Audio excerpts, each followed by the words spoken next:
Good evening, everybody. Welcome you out to Elevation Missionary Baptist Church. Services this evening. Those folks that are tuning in tonight haven't visited with us this morning. Happy Mother's Day. For those folks that may have not paid attention this morning, I say it again. Happy Mother's Day. I make sure everybody hears it. We're looking forward to services this evening. Had a wonderful service this morning. I appreciate the church and everybody that was there. And we know God's going to supply us another service this evening. So let's just be much in prayer for what God's got in store for us. Be willing to follow the Lord regardless of what it is. We're just here to serve.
says, my friend Jesus. And he's still my dearest friend. Amen. Bless you. I had a friend who was so kind and true. One who is faithful, oh, and he is faithful too. One who can make your life. He is Jesus. He is Christ. He's our Lord. That was my friend who came and lived a throne high. They could find no fault in him, oh, but they sent us him to die. He's my strength, oh, my joy, and on him is where my hope lies. He is Jesus, he is Christ, he's our Lord, he is Alpha and Omega, he's the beginning and the end. He is the first and the last. He is my Father, he is my friend. Without him, oh, I would fall. Oh, but with my Jesus, I can't stand. He is Jesus, he is Christ, he's our Lord. And that was my friend. So we went to the Garden of Gethsemane and prayed. That was my friend. Oh, that Judas for silver betrayed. That was my friend. Oh, that Peter threw fear. He is Jesus. He is Christ. He's our Lord. He is Alpha and Omega. He's the beginning and the end. He is the first and the last. He is my Father. He is my friend. And without him, oh, I would fall. Oh, but with my Jesus, I can't stand. He is Jesus. He is Christ. He's our Lord. And without him, oh, I would fall. Oh, but with my Jesus, every day I can stand. He is Jesus. He is Christ. He's our Lord. He is Jesus. He is Christ. He's our Lord.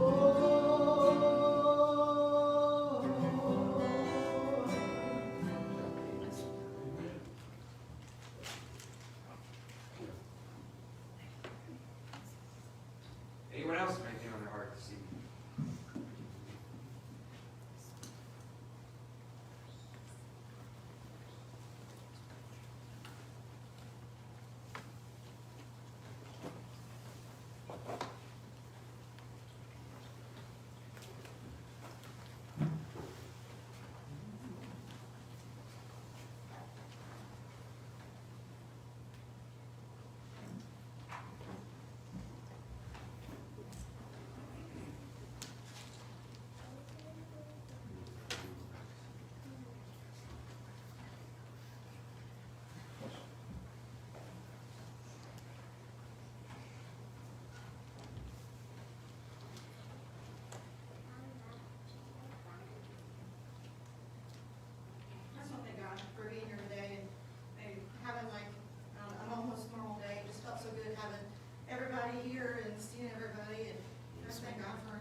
song, Testimony.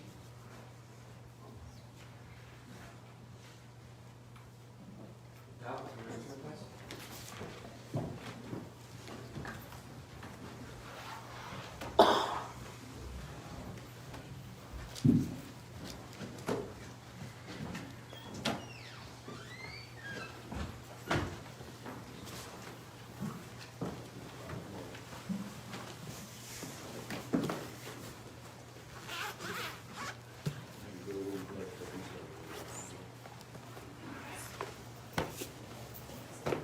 I do want to thank God for Mountain. Much you know, I got to be in church with my mom.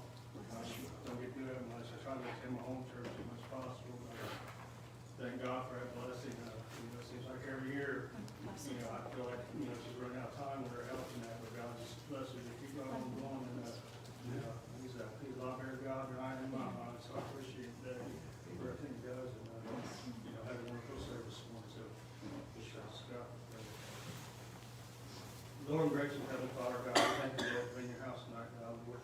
God, we thank you, Lord God, that we can come back together in Galilee, Lord God. And, Lord, that we ask you, God, just to touch the hearts of one here, God, and not let them worry about what's going on the outside of this world, God, but worry about what's going on in the church tonight, God, that they can get their blessings, get what they need, their strength, God, to get them through the week, Lord. We ask you, God, Lord, we know there's loss here tonight. We know there's ones here tonight, God, that need to accept you for their life, Lord. We just ask you to bless the message, Lord, that goes to Brother Kevin, God, that it can touch their hearts and show them that they can believe and accept you, God. We thank you, Lord, for the day, Lord. God, we thank you for everything you're doing in our life, Jesus. In your name we pray and ask. Amen. Thank the Lord for being here. I appreciate Brother Dean being in service with him. Dean was a member of the first church we pastored. I was in service together all the time for, I guess it's been about 20-something years ago now. It's good we're able to get back together and see one another. And I appreciate him, love him, his family very dearly. But I do love everybody here. Appreciate all of you. Appreciate what the Lord's doing in the church. Appreciate what the Lord's doing in our lives. And I'm looking forward to him just continuing to pour it out. So, you got your Bible with us in Hebrews chapter 2. We'll give you what's on our heart, Hebrews chapter 2.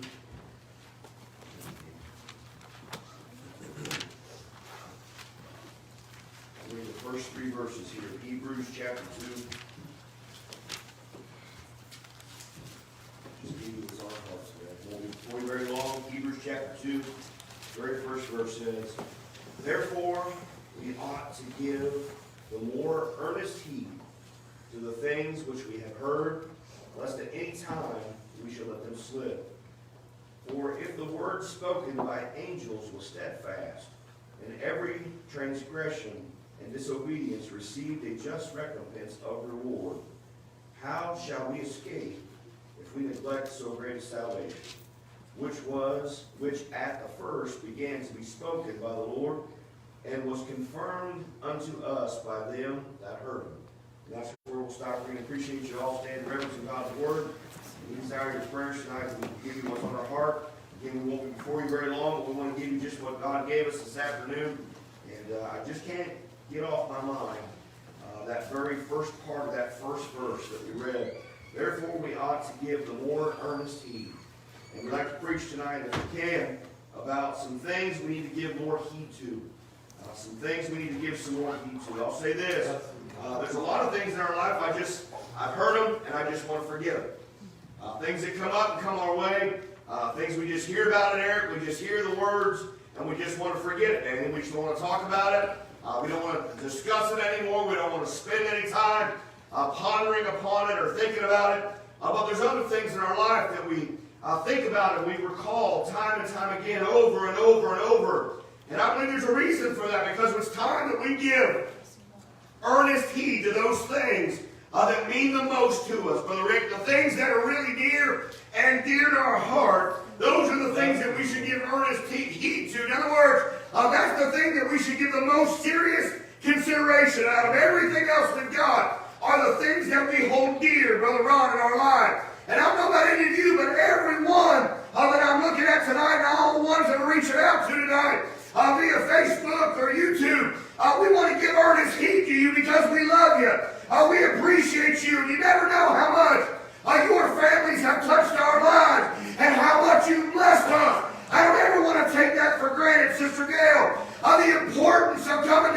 a church and the importance of coming together as a family. You say, well, we're not really related. I beg to differ. If you're saved by the grace of God, we are family. So in other words, get used to me because I'm going to be here for a little bit. And get used to me because when we get to heaven, we're all one big family anyway. But I'll say this while we're here. It's imperative that we give the most earnest heed to those things that make a difference in our lives. The things that don't count. The things that are trivial. Let them go. Sometimes we get so caught up in the trivial things. Lives, the little things that seems to stub our toe at, and we just get caught up in it. I'm asking you tonight to let them things go and give the more earnest heed to the things that make a difference and an impact in our lives today. Now listen, God wants us to pay close attention to everything He's got to say for us. God wants us to pay attention to some things in our life. Number one, I want to say one of the things that we should have the earnest heed to tonight, that we should have serious consideration to, and about more than anything else, is the Spirit of God. Boy, it's fragile tonight. The Spirit is something that when it comes by, boy, it's a sweet thing, Justin.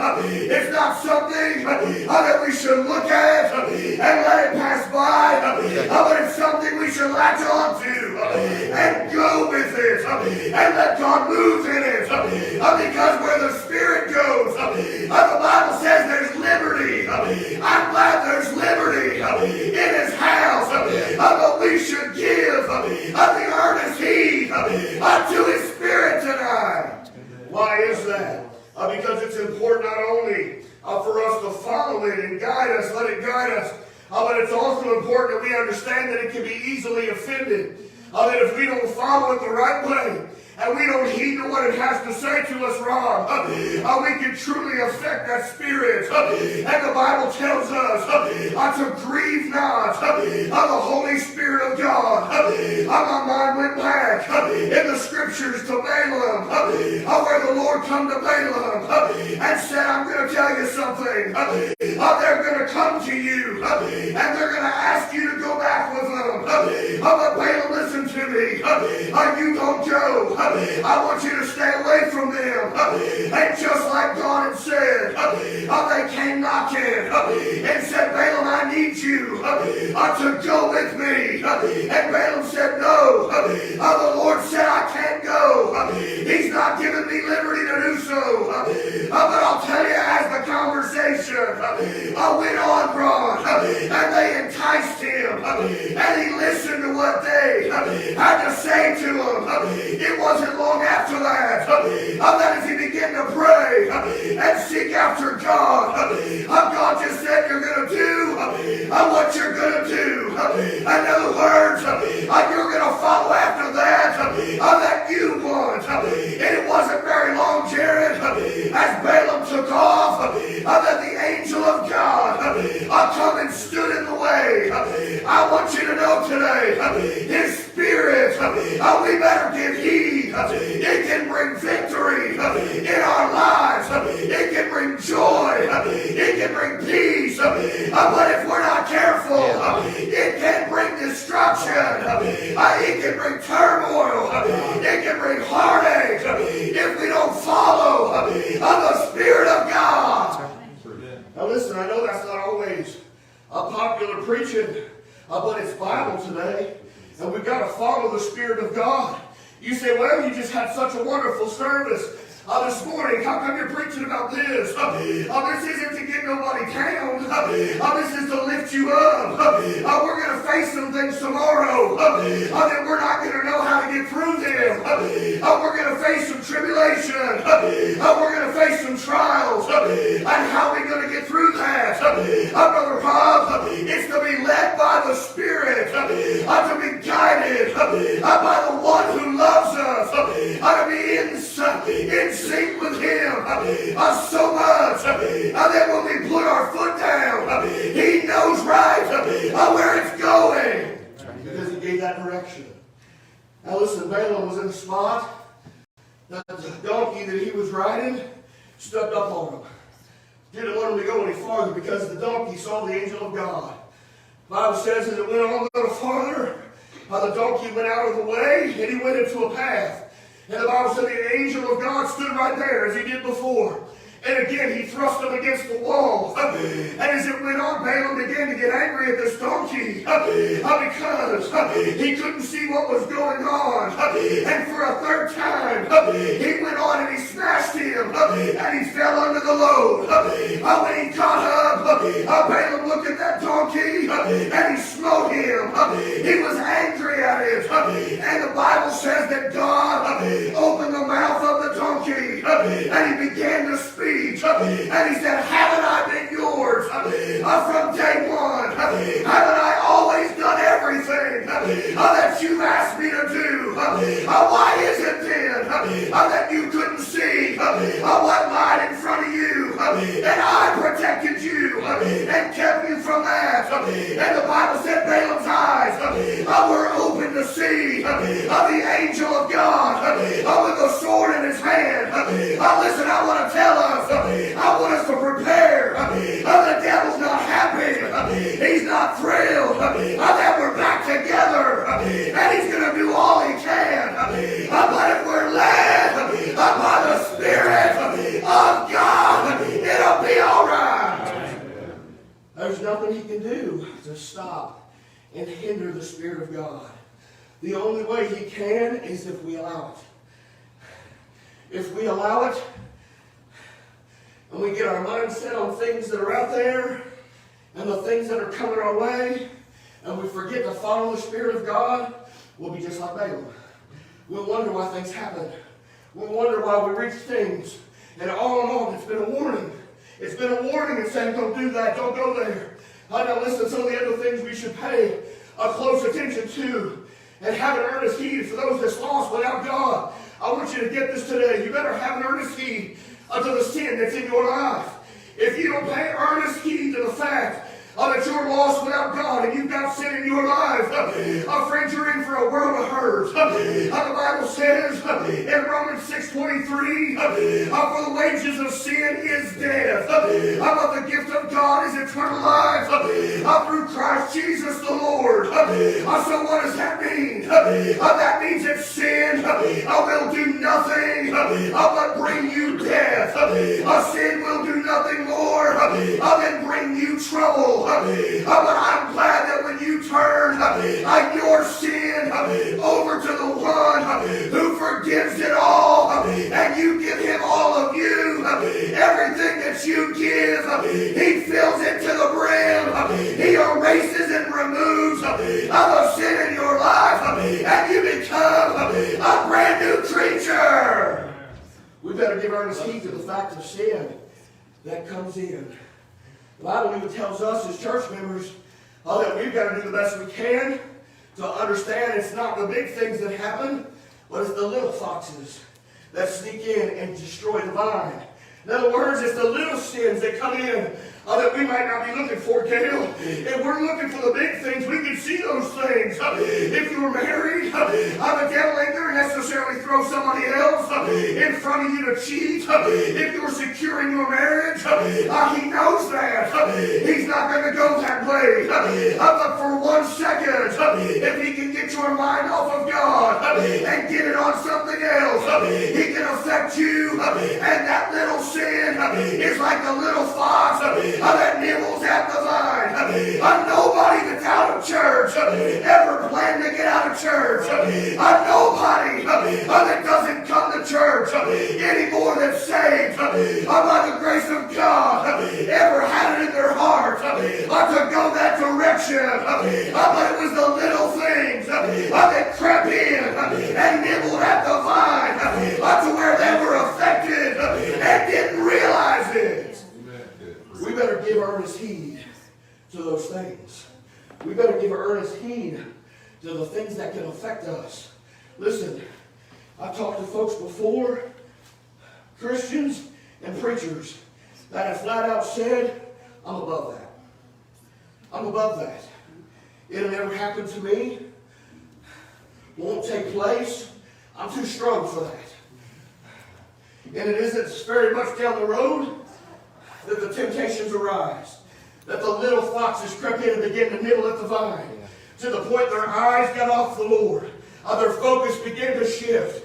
And when those things began to happen, it didn't take long before the trouble crept in their lives, and they never thought they'd be in the spot they were in. You say, how do you know that? Because I've been there.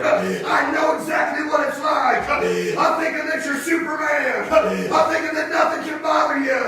I can think once you get saved, you got a big ass. I'm painted on the front of you, and nothing can touch you. I want you to remember, we are but flesh in this life.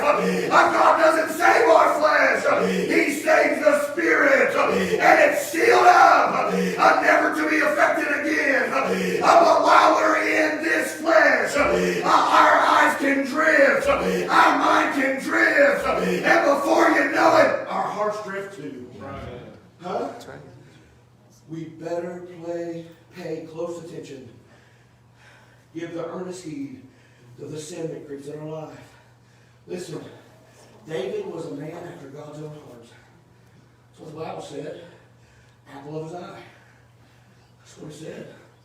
But Shannon, somewhere along the line, David started to drift away from where God needed him to be.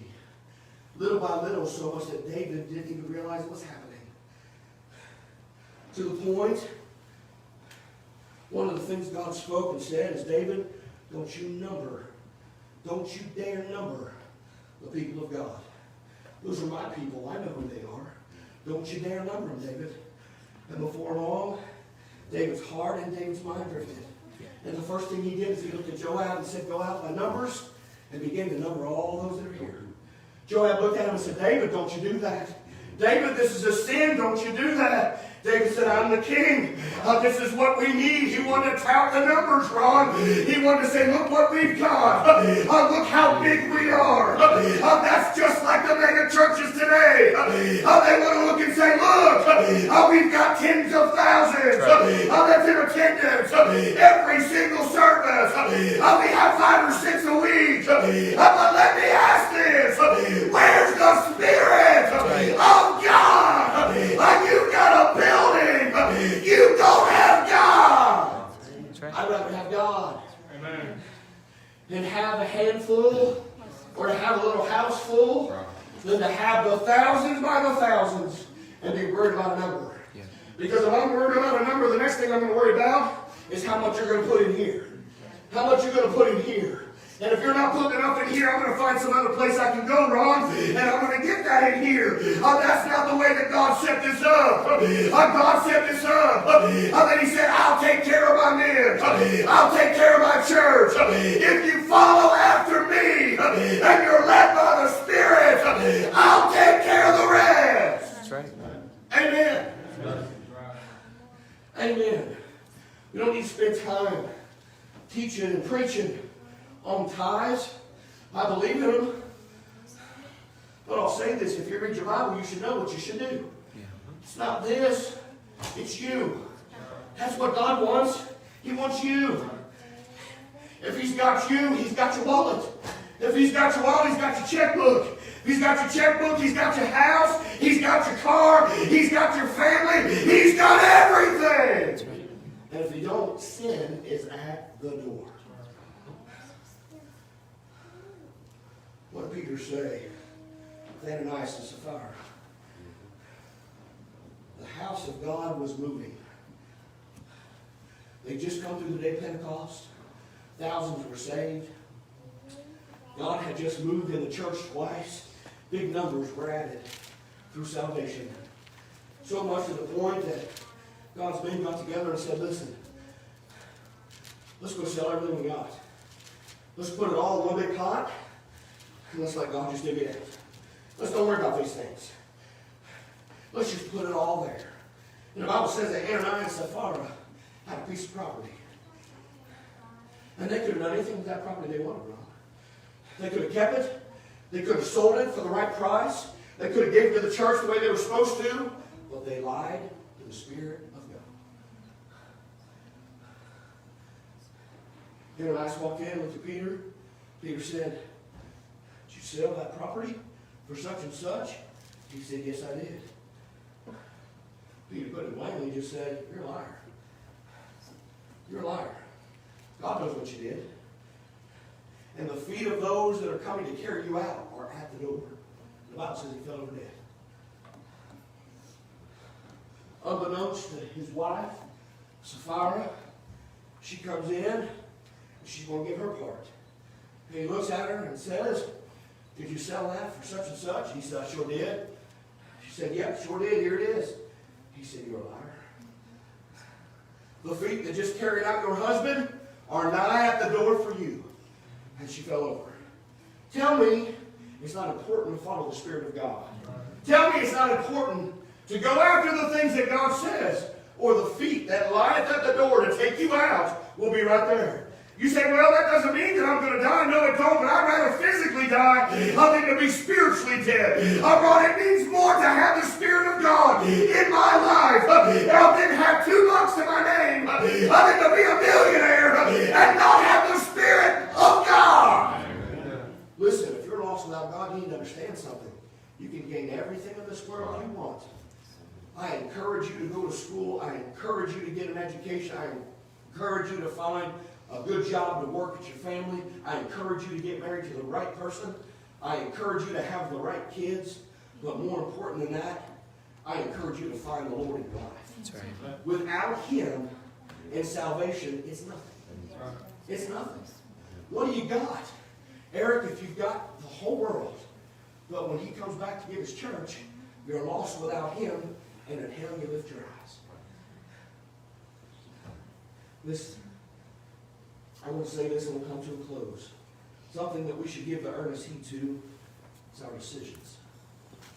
Every decision we make, it's important that we give the earnest heed to that decision. In other words, don't make it lightly. Don't make it haphazardly.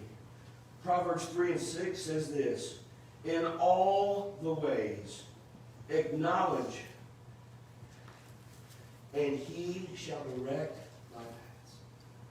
In all thy ways acknowledge Him, and He shall direct thy paths. You say, is it important to follow the Lord? Is it important to make the right decision?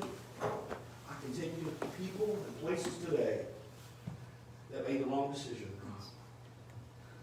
That when you look at them today, they got everything that you would think would make them happy. Got a beautiful home, got beautiful cars, got a boat, got wonderful kids, a wonderful family. But when you look at them, they're not happy. When you talk to them, you ask them, "Why aren't you happy?" They say, "Because something is missing." Something's missing. I've spent my whole life gaining. I've spent my whole life getting knowledge. I've spent my whole life working. And here I am, I'm becoming an old man. And my life has passed in front of me. And what about the Lord? Where's the Lord at your life? Well, to be honest with you, I don't think He wants me at all. He didn't want to have anything to do with me.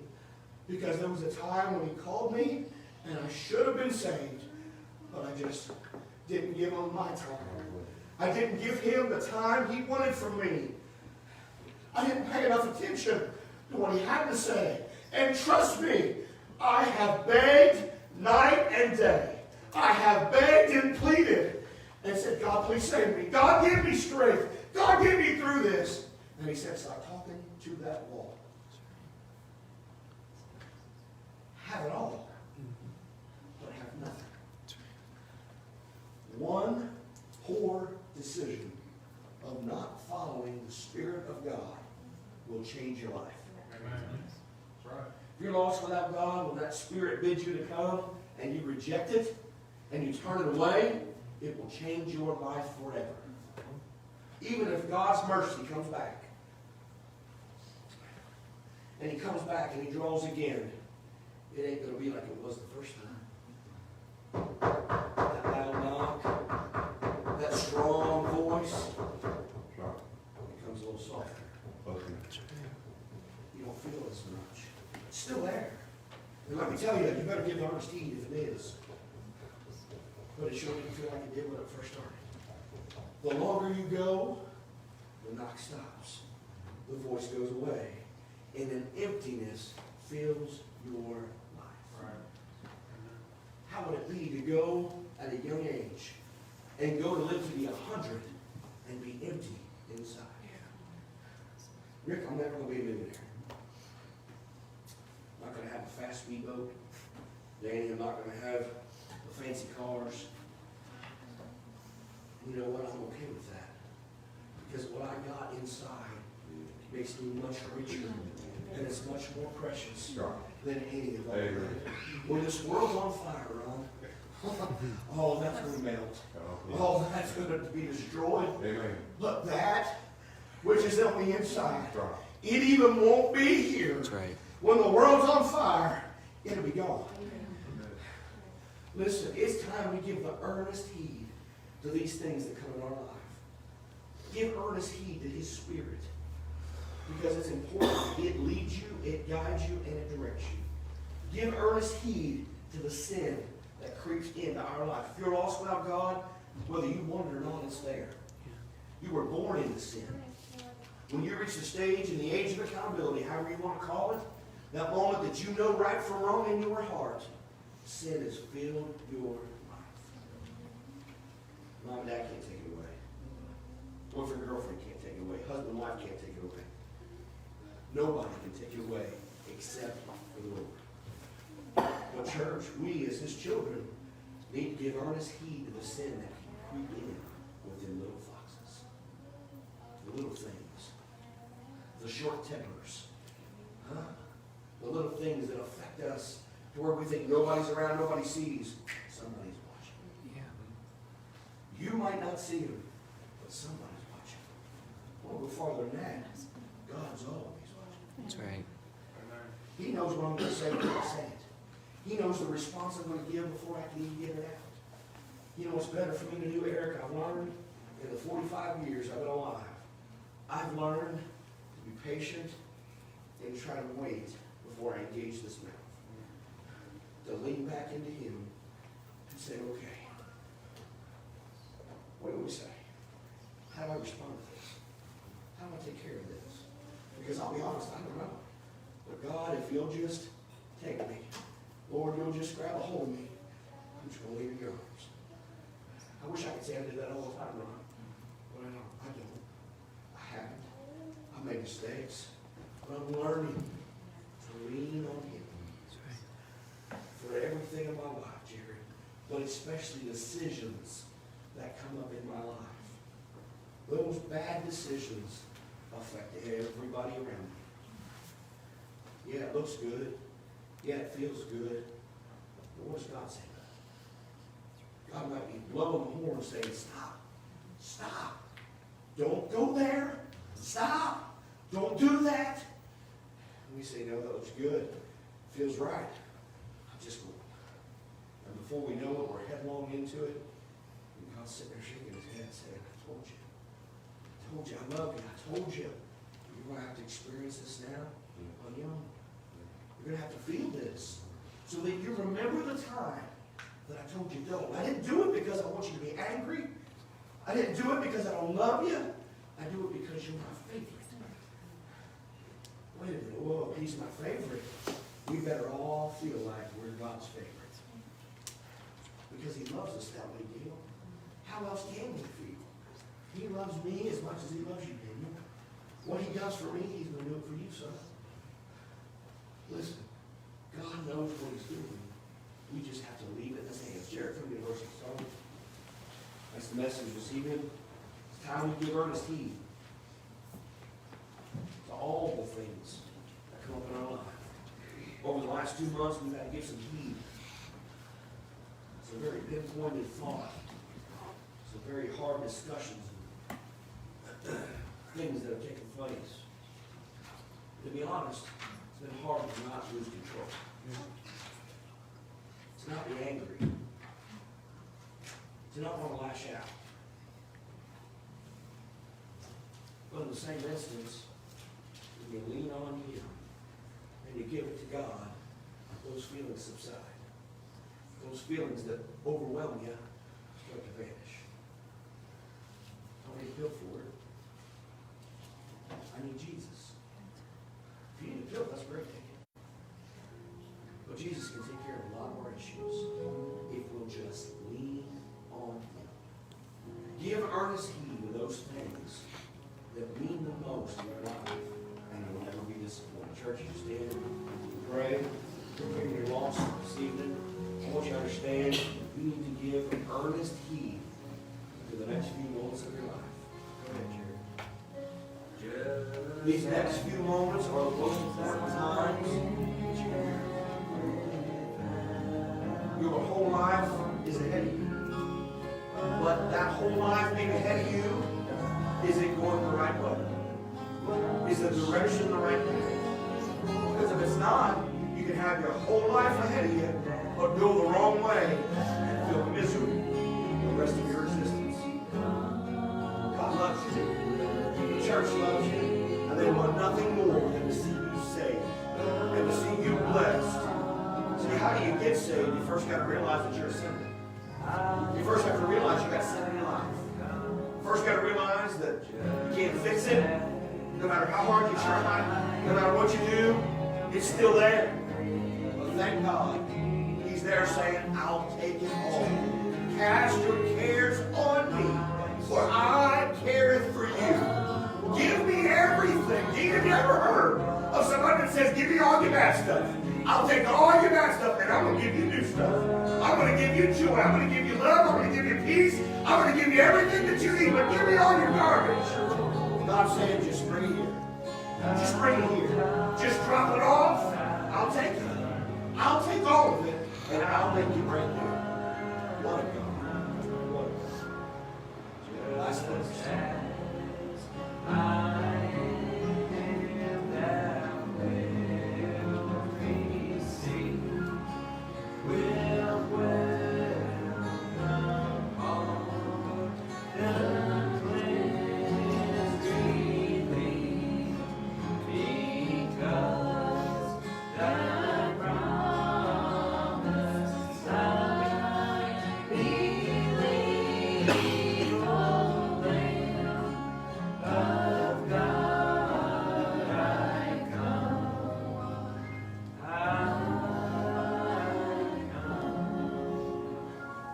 Thank God I'm saved. Thank God that He is mine. Thank God that He's never going to leave me or forsake me. Thank God forever I will always be His child. Ron, if we just let that sink in a little bit. We are His good. It is His good pleasure, Dean, to give us the King.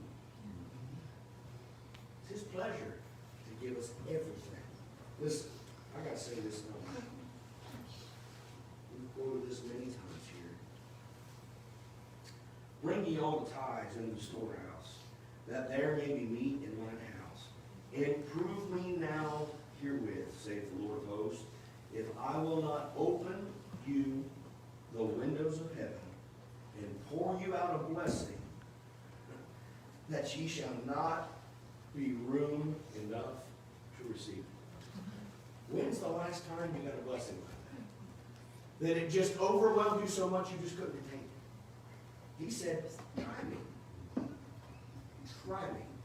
It's been a long time since you felt that way. It's been a long time since you felt like God just dumped all over you and just poured it out all over you. He said, try me. Try me. Just come to me and ask me. Come to me, Shannon, and just say, God, I really need a blessing today. God, I really need you right now to overwhelm me. I just need you to just pour it out.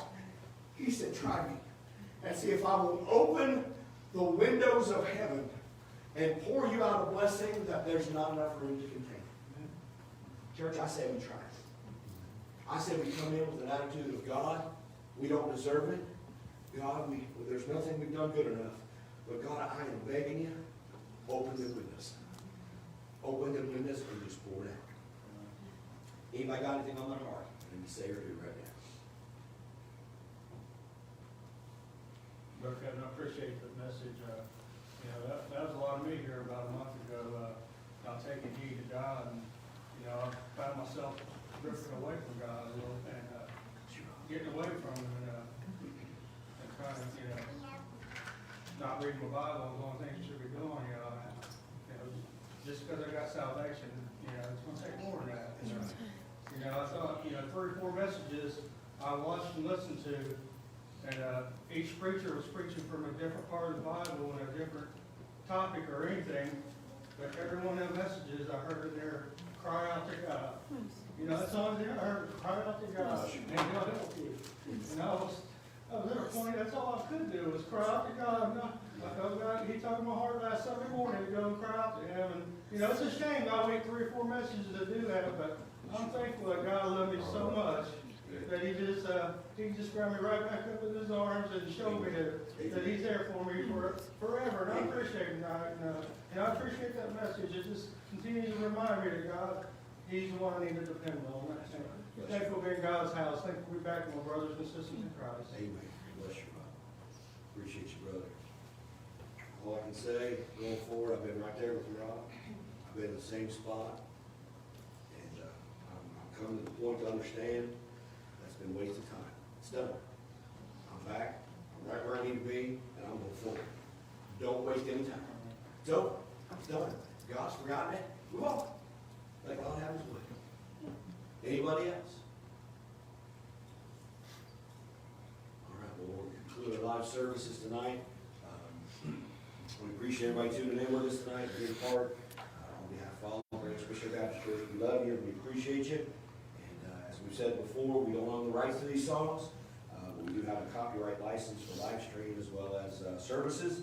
And we hope you tune back in with us again Wednesday at 7 o'clock and next Sunday at 11 a.m. We love you. God bless.